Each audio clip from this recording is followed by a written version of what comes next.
an example, again, I've asked many people both their stories and anecdotes about Ajahn Chah's life, and many of the stories they relate where they believe that he showed some psychic power.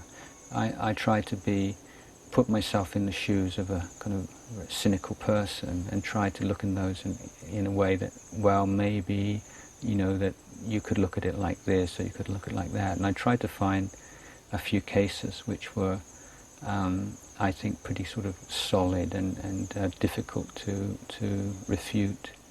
One of them concerns a monk who told me that he'd been working hard, or for some reason or other, he felt that he hadn't been eating enough in the past few days.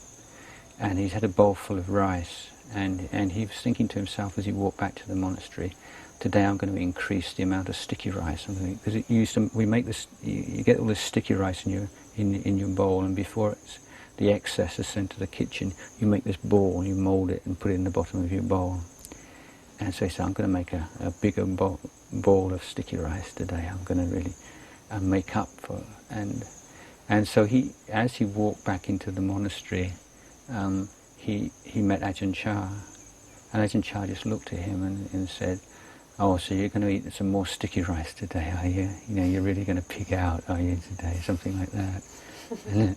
So I would say that's a good example of one such incident where I can't see how you could explain it any other way.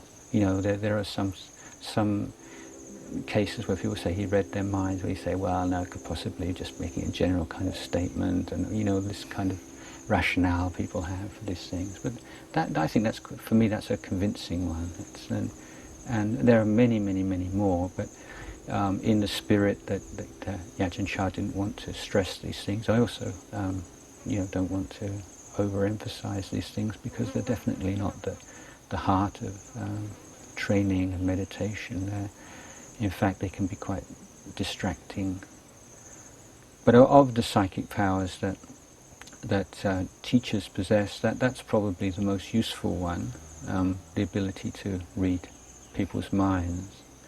And certainly if monks in a monastery believe that their teacher can read their minds, it can make them a lot more careful about what they do and think than otherwise. So whether or not it's true or not, it certainly has quite a good result.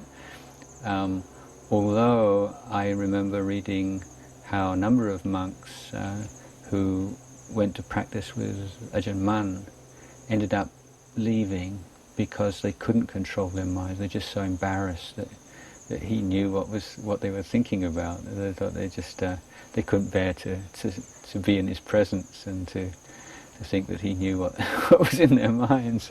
So it's not always the best thing.